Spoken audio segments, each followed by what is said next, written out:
अस्सलाम वालेकुम नाज़रीन, प्रोग्राम है आज मुबारक के साथ चलेंगे जर्मनी हैम्बर्ग।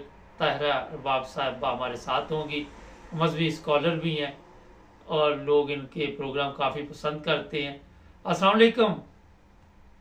वालेकुम अस्सलाम वरहमतुल्लाहि वबरकातुहू। कैसे आप भाई? अल्हम्दुलिल्लाह। अच्छा, ये बताइए कि इंतखाबात का बड़ा शोर था कि पाकिस्तान में इंतखाबात हो जाएंगे तो शायद हम भी कोई ज़हनी सुकून में आ जाएं, तो उसके बाद कोई ज़हनी सुकून आपको मिला या आपके जो मिलने वाले हैं वो मुतमिन हैं इन सब हालात से जो मौजूदा है? जी, बिस्मिल्लाहिर्रहमानिर्रहीम। भैया देखिए, हालात तो इतने मखदूश आज के नहीं हैं, बल्कि जब से ये हुकूमत गिराई गई है तभी से ये हालात हमारे साथ चल रहे थे। हम्म। और बहुत सी चीज़ें भी वाज़िया हमारे सामने, पब्लिक उसके अगेंस्ट प्रोटेस्ट कर करके भी थक गई। लेकिन अफसोस की बात यह है कि हमारे मुल्क में इस वक्त ख़ास तौर पे मुझे इजाज़त दीजिए ये कहने की कि वो जो जिनको एक हम लोगों ने जर्नल और तहफ़्फ़ुज़े कौम और वतन के लिए हमने मुकर्रर किया हुआ है, वो अपने माँ बाप को क़यामत तक के लिए तारीख में स्यारू करना शुरू हुए हुए हैं और वो कर रहे हैं। देखिए, जो वतन के लिए, जो कौम के लिए, जो अवाम के लिए, जो मखलूक खुदा के लिए कुछ करना चाहता है, इतने जुल्म और ज्यादती के साथ कि पूरी दुनिया लानो तहनी कर रही है, बुरा भला कह रहे हैं, नफरीन है उनसे, लेकिन किसी को कोई असर नहीं हो रहा।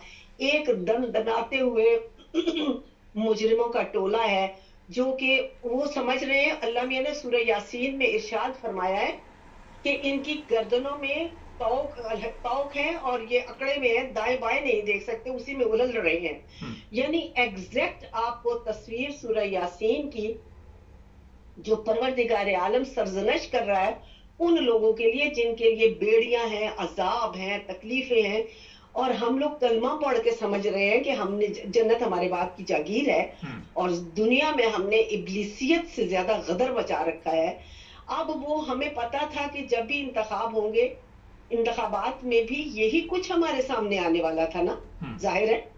और इन लोगों से हम और उम्मीद क्या रख सकते थे कि जिनको अपनी इज्जत नफ्स का पता नहीं, जिन्होंने अपने माँ बाप का नाम डबो डाला है, जिन्होंने कयामत तक अपने आप को इब्लीसी फहरिस्त में लिखवा लिया है, जिन्होंने मखलूक खुदा को तड़पा तड़पा के मार डाला है। यकीन कीजिए, कल एक महफिल में बैठे हुए हमारी इकबाल जी है, तो वो कहती है कि वो ज़ारो कतार रो रही थी, हम सब भी अब दीदा हो गए, उनकी बातें सुन के दिल भर आया।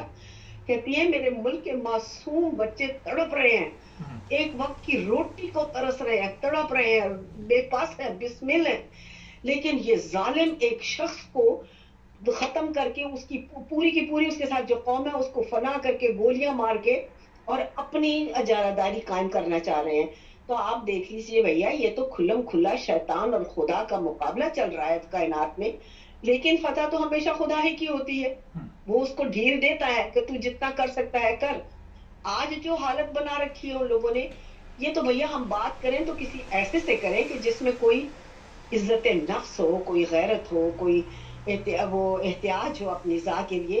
लेकिन यहाँ तो ये सब कुछ खत्म हो चुका है, यानी शैतान मुकम्मल गलबा पा चुका है लोगों पर। और इनके बारे में कुछ कहना या उम्मीद रखना, लोग गंदी गलीज गालियां भी दे चुके हैं, माओं को भी बदकिरदार साबित कर चुके हैं। तो अपने अमल से अपनी माओं को के लिए गाली बनने वाले लोगों को एहसास नदामत या इंसानियत आप और मैं कहां से जगाएंगे? अभी आज सुबह एक मैंने फेसबुक पे, मेरी तो कितना वक्त उस पे गुजर जाता है लोगों की इस्लाह करने के लिए, बताने के लिए। एक किसी ने डाला हुआ था कि जी यूथ ये और फलाने से गाली दे रहे थे कि इन्होंने हर बला को करबला से मिलाया हुआ है, और जब करबला आती है तो यजीद के साथी बन जाते हैं, और ये उसके साथ मिला के तो करबला के से लानत है इन पर। इतनी गंदी इस तरह की गुफ्तगू। देखिए, मैं आपके इस खूबसूरत सिलसिले से अवाम उन्नास को ये पैगाम देना चाहती हूँ कि ये जो इन्होंने अपनी जहालत के वो हसार अपनी जात के गिर्द तामीर कर रखे हैं, ये कोई जवाब नहीं है। इमाम हुसैन इसलिए नहीं थे कि हम नौहा मातम और मजलिस करते रहे बस और रोते रहेंगे, ऐसा हुआ।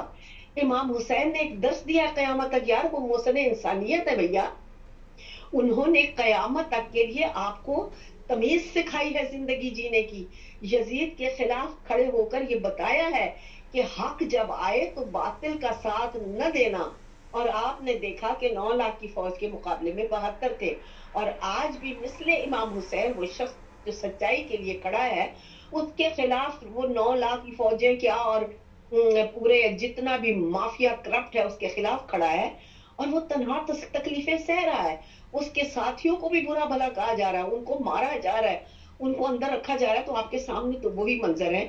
اور میں سلام کرتی ہوں اس شخص کو کہ کم از کم اس نے بہادری اور جرأت سے امام حسین کے اصولوں کو قائم رکھا ہوا ہے، اس نے کائنات میں اپنے رسول کی شان کو بلند کیا ہے، بین الاقوامی سطح پر اس نے خدا اور رسول کی ذات کو منوایا ہے۔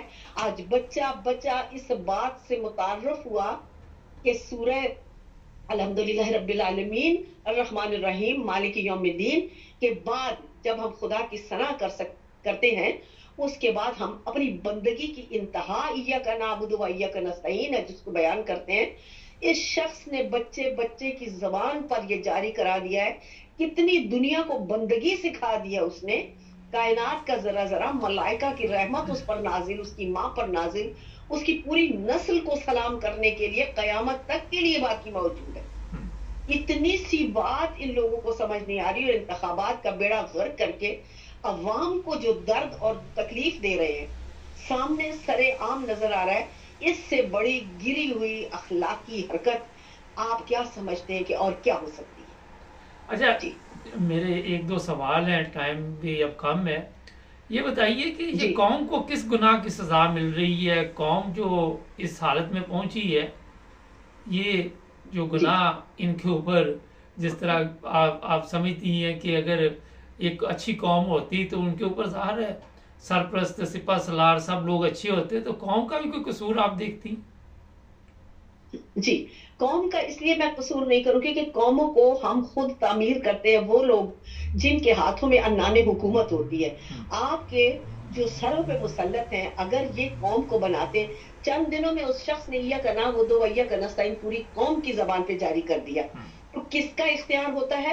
جو صاحب حکومت ہوتے ہیں، عنان حکومت لی ہوتی ہے، جو صاحب اختیار ہوتے ہیں، جو ریاست پہ قابض ہوتے ہیں، ان کو قوموں کو تعمیر کرنا چاہیے۔ اسے اسکولوں میں سیرت نبی کا آغاز کیا، یہ انہی کا قصور ہے، ان کرپٹوں نے اس پوری قوم کا بیڑا غرق کر کے رکھ دیا۔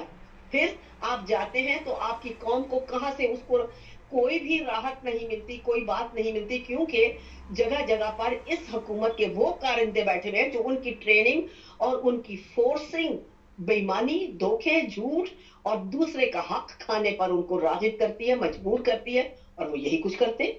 جی آپ کا اگلا سوال۔ اچھا، اگلا سوال یہ ہے میرا کہ یہ سارا کچھ کرنے کے بعد مختصر بتائیے کہ اب آپ کیا حالات دیکھ رہی پاکستان کے جو آنے والے؟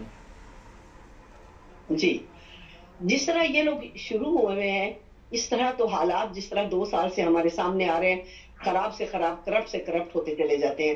میں آپ کے اسی پینل سے، اسی چینل سے انہی لوگوں کو یہ پیغام دینا چاہوں گی جو اس وقت حکومت میں اپنے آپ کو تخت سلطانی پہ بٹھا کر سمجھ رہے ہیں کہ اختیار الہی انہی کے ہاتھ میں ہے اور یہی خدا ہے وقت کے۔ اس دن بلاول بھٹو صاحب فرما رہے تھے بات کرتے ہوئے کہ عمران خان، ہم تیرے ساتھ وہ کریں گے کہ تمہاری نسلیں یاد رکھیں گی۔ اس کو ہم اچھا سمجھ رہے تھے کہ آکسفورڈ سے باہر رہا ہے، پڑھا ہے، تہذیب، آداب، انسانیت یہ جانتا ہوگا، لیکن اس نے تو یہاں گلی محلے کی جو تربیت تھی اس کو بھی، اس سے بھی نیچے اپنے آپ کو گرا دیا۔ اور میں حیران ہو گئی کہ یہ شخص کب سے تخت خدائی پہ بیٹھ چکا ہے کہ یہ کریں گے، آپ کریں گے۔ یہ قوم کو ساری کو ایک پیغام ہے آپ ہی کے اس چینل سے، جلدی کر لیں کہ خدا کے جی جی جلدی بتا دیں، ٹائم ختم ہو رہا ہے۔